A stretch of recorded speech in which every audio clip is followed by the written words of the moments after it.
So the first question is 3 bracket x plus 4. So the brackets indicates a multiplication.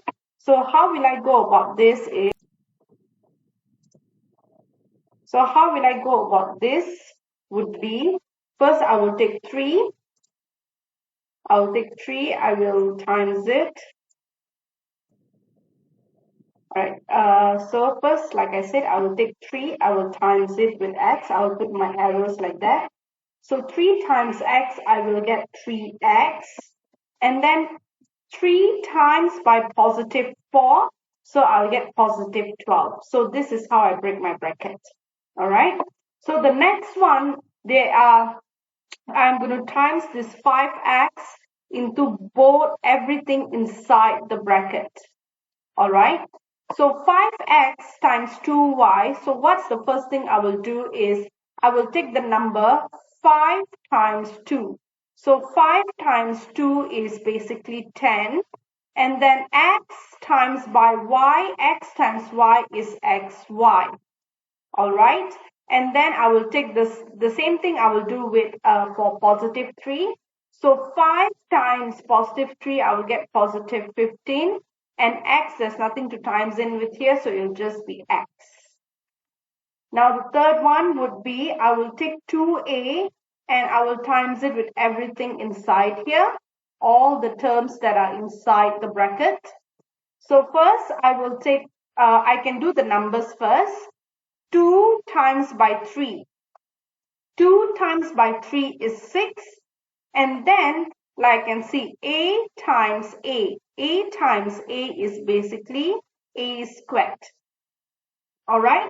So, indirectly, 2a times 3a, I get 6a squared. Now, the second one will be 2a times 2b. So, positive times positive, I will get positive.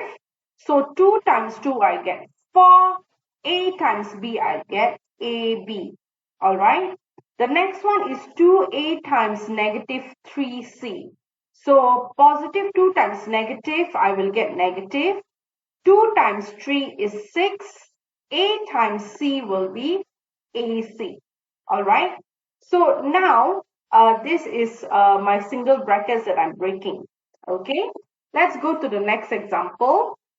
If let's say I have, okay, negative, this is the whole term. I'll take this whole thing.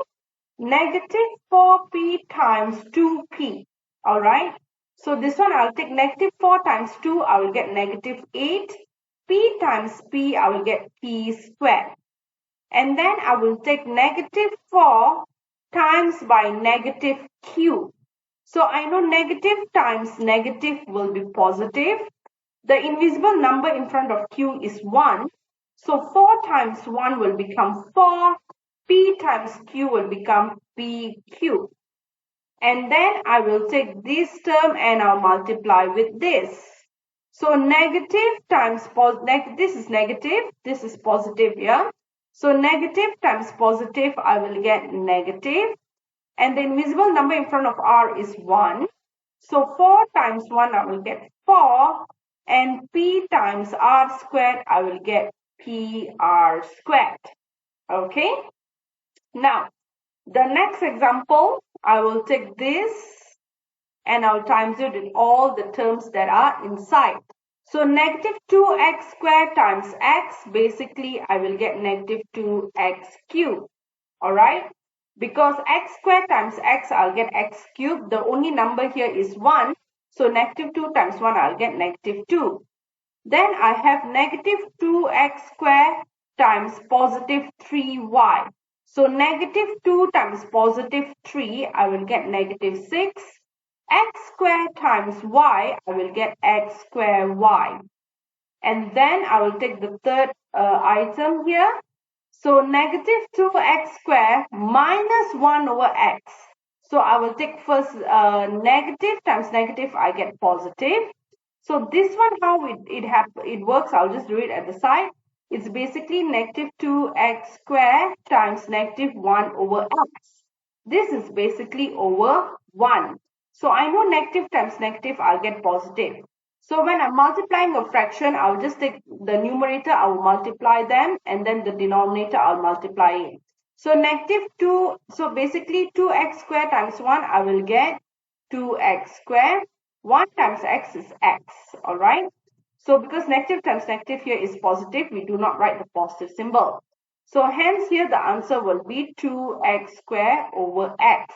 Now, as I can see, this x, all right, and this x I can simplify. This is x squared, this is x, which means I can cut this off.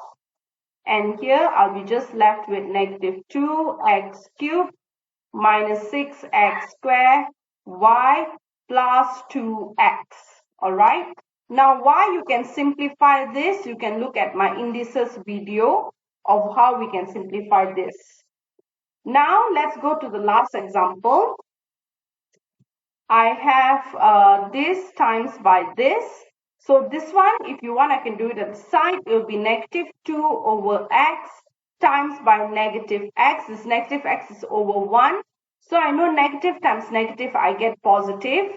2 times x is 2x. So, and here will be x times 1 will be x. So here my first answer would be 2 over x. And then I will take the same thing, I'll do with 4y. So this will be basically, if I do it at the side, it would be negative 2 over x times positive 4y. I can just write times by 4y. This 4y is over 1, all right? So I'll take negative times positive. Obviously, my answer will be in negative. 2 times 4y, I will get 8y over x times 1, I'll get x. So here the answer would be negative 8y over x. And the second one would be this one. All right. So from here, basically I can do negative 2 over x times by 1 over x. So I know that negative times positive, my answer will be negative. 2 times 1 is 2 over x times x, I will get x squared. So the answer will be negative 2 over x squared. Now from here, if your fractions is good, you know that this part you can basically you can either simplify this into a single one, or you can leave it like that. If you leave it like that, your answer is still correct. Or if you write it in a proper way, it could be 2 minus 8y over x minus 2 over x squared. Or you can also write it in this way. Either ways, both ways are correct. So that is a quick video on simplifying single brackets.